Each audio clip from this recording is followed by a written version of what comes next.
Have you ever found yourself lying awake at night, your mind racing with what ifs?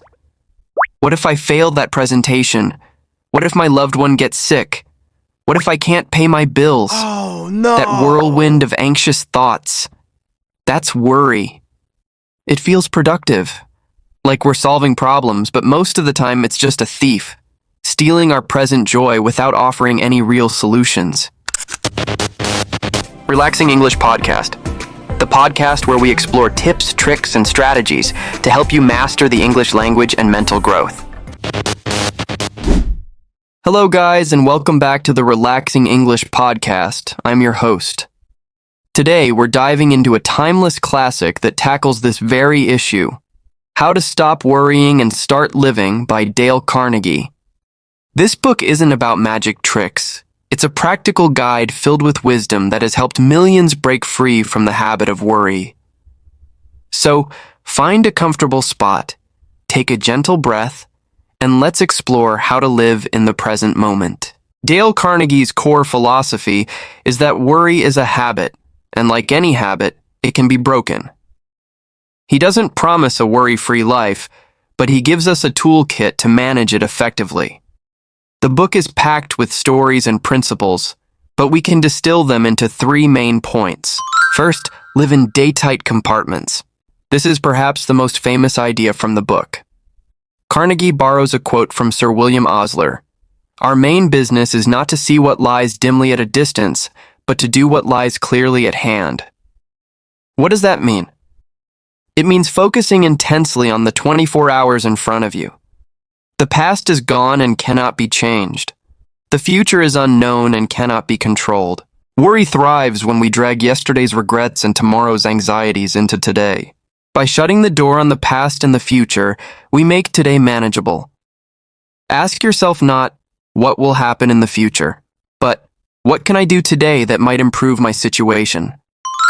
Second, apply the magic formula for solving worry situations.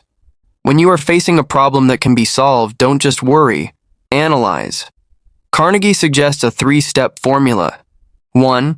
Ask yourself, what is the worst that could possibly happen? Be honest and confront the fear head-on.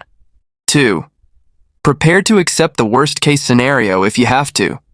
This might sound pessimistic, but it's incredibly freeing. By mentally accepting the worst outcome, you take away its power to frighten you. 3. Then, calmly devote your energy to improving upon the worst. Once you've accepted the worst, your mind becomes calm, allowing you to focus all your efforts on making the situation better. This shifts you from a passive worrier to an active problem solver. And the third main point, cooperate with the inevitable. Some things in life are simply beyond our control.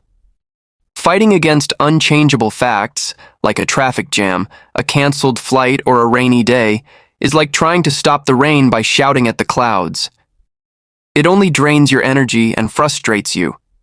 Carnegie advises us to learn the difference between what we can change and what we cannot. When you face an inevitable situation, say to yourself, "It is so. It cannot be otherwise."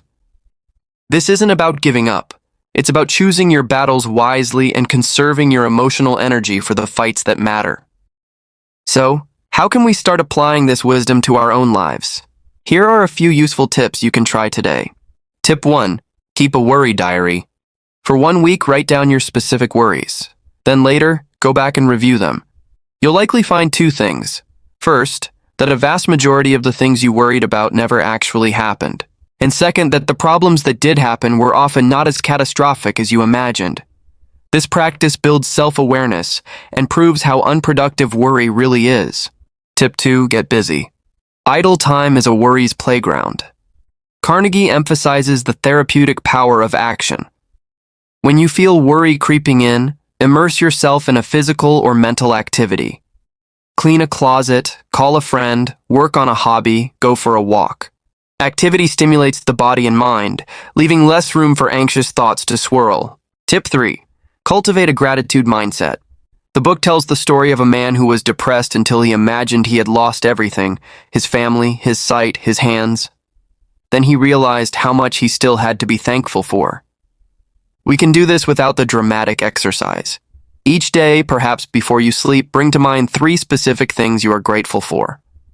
This simple act shifts your focus from what's lacking or frightening to what is abundant and good in your life. So, to wrap up our time together, remember the wisdom of Dale Carnegie. Worry is a cycle we can choose to step out of. Live one day at a time. Analyze your worries with a clear head instead of letting them haunt you. And learn to accept the things you cannot change.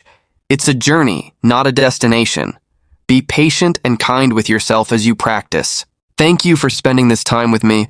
I hope you feel a little lighter and more equipped to handle the worries that come your way. If you enjoyed this episode, feel free to share it with a friend who might need to hear it.